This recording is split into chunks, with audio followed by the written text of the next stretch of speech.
What's up, everybody? As you know, yesterday we got Season 2 of Warzone Pacific, and you know what that means. New season means new guns.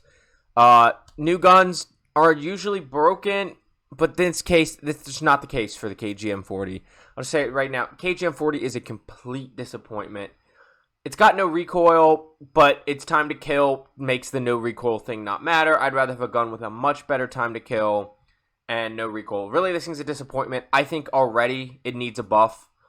It's actually, time to kill wise, one of the worst guns. It's all the way down there in like almost in the bars league of bad. So it can be kind of fun because it's got no recoil. Really, it's got a little visual recoil, and you can get a little recoil depending on the mags, but it's just not very good. I'm gonna jump over and show you JGOD's numbers, as well as compare it to some of the ARs on his spreadsheet. And then we'll jump back, and I'll go ahead and give you what's probably the optimal loadout if you want to try it out for yourself. But I don't think this is a gun, as of right now, worth wasting your time on, unless you're counting on a future buff and you want to be ready for that buff. But let's go ahead and look at some numbers, and then we'll come back and we will go through a loadout.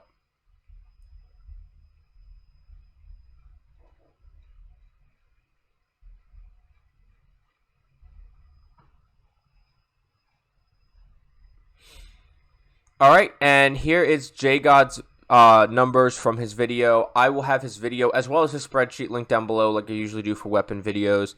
If you can see here, he's got his practical TTKs. Up close, it's nothing special, as he talks about.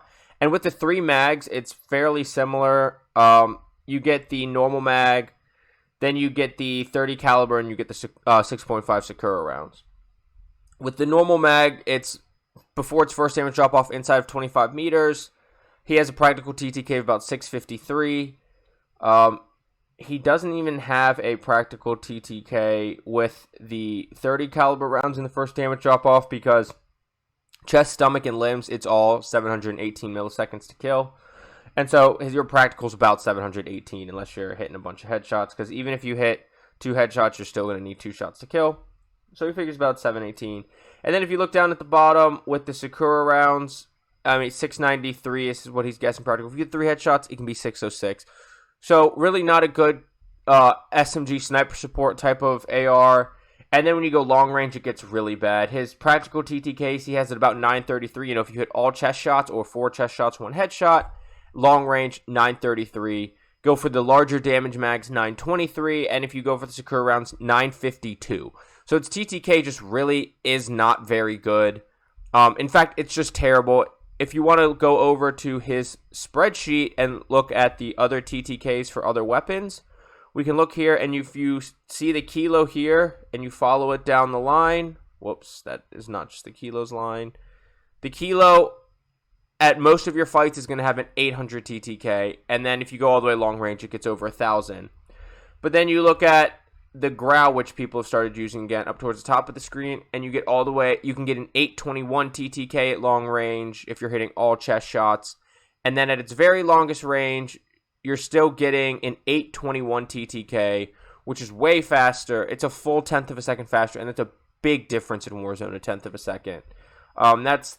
That's a few rounds, that's a few shots, and when shots to kill are about the same, that few shots really makes a difference. And then Craig, there's a bunch of guns that are just out of it, that are way better, and that blow away the KG M40. And then, you know, you go back up towards the top, and the C58, which didn't get a damage buff nerf, it got a recoil nerf, but it still kills faster, XM4, M4A1. There's a bunch of guns that people like that are ahead in TTK. So the KG M40 just really isn't a very good gun. If you just want to try something new, maybe it's worth leveling up. If you want to prepare for a buff, which I desperately think it needs, but as we've seen, they haven't really buffed TTKs for any of the Vanguard guns, then I think it might be worth leveling up. But just from a pure, I want to stick with the best possible options, not really worth leveling up. But we can go ahead and jump into the loadout, and I'll give you the best option in my mind. Okay, and we can go ahead and look at this if we want. We can go muzzle. You want to go for the MX silencer so it doesn't hurt your damage range, because you don't want to bring that bad damage drop off closer. And it gives you vertical and horizontal recoil control. And then barrel, you can look at all the options, but the shrouded gives you recoil control and accuracy, bullet velocity, reduced scope swing, gun bob, and flinch resistance. No point in using the burst. We want this to be automatic, obviously. The rapid gives you fire rate, but it hurts your recoil control. So maybe if you want to try an SMG sniper support build with that, that might be okay.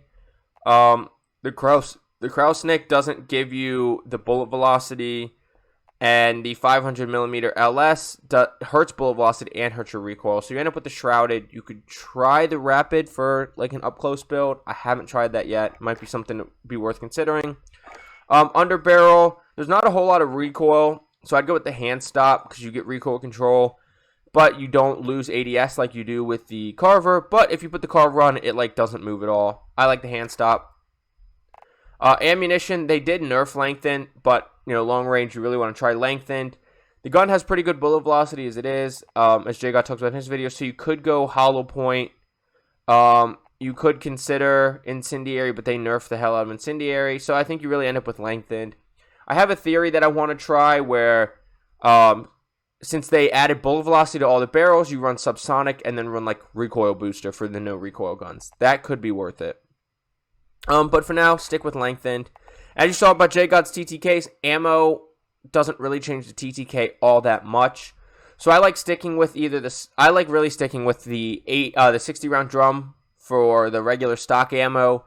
It is only at a 1/10 of a second slower for TTK, but it does have a little less recoil than the 30-06 rounds. The 06 rounds do give you a barely faster TTK, but it does hurt your recoil control, your movement speed, your aim down sight speed, more than just the regular 60-round drum does, as well as also hurting your recoil. And so I just stick with the 8mm rounds. That's really where I differ from JGOD's build.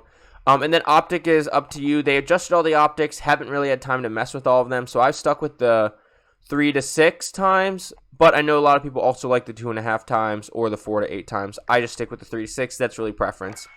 Rear grip, go with polymer grip. Gives you the best recoil control during sustained fire to really give you that no recoil. But if you don't want to go with that, you go with tape grip, and you could drop to amp and get the weapon swap quickness. But I like to stick with polymer grip on all my long range builds. For stocks, once again, it's kind of process of elimination. The adjustable hurts your movement speed. I don't really want that. It does help your ADS speed, but I'm not too worried long range for that. The padded stock helps your recoil control, recoil recovery, and helps your movement speed, but it hurts your ADS, your sprint to fire speed. ADS not as important, so I'd either go with the padded, or you can go with the Kraussnick 12V, which gives you recoil control and stability. Kind of up to you. Play with those. I was running the 12V based off of JGOD, but the padded's definitely worth a try. But the Kraussnick 12V does give you the best recoil control. And then the Reisdorf 36 SK hurts your recoil control, hurts your flinch resistance, and just helps movement speed. So either go with the padded or the 12V. And then perk 1, this is up to you. Tight grip is the most broken, overpowered attachment. It gives you pretty much no recoil during sustained fire.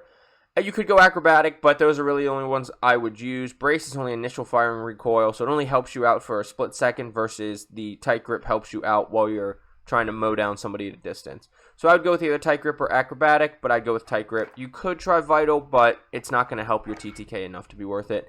And then typically you go fully loaded. That's the class for it. Like I said, the gun just isn't very good overall. Try it out for yourself if you really want. I don't think it's worth your time. I'm going to be working on the LMG today. Should have a video on that out tomorrow. Hopefully that's a better gun and these new guns don't just fall to the wayside. But thank you for watching. If you made it to this point, if you just skipped to the loadout, thank you for watching. I appreciate any viewership on my videos. I also appreciate any interaction, so please don't forget to like, comment, subscribe. If you like my content, please hit that notification bell so you'll know when I upload. Let me know down below in the comments if you've tried this gun, what you think of it. If you think it's going to get better, what do you think of this gun? Are you disappointed with how bad it is? Let me know down below. But as usual, I will have JGOD's video as well as his spreadsheet linked down below with all my social media, so please feel free to check all those out. But I will see you on Caldera and Rebirth Island. Get frying. Have a good day.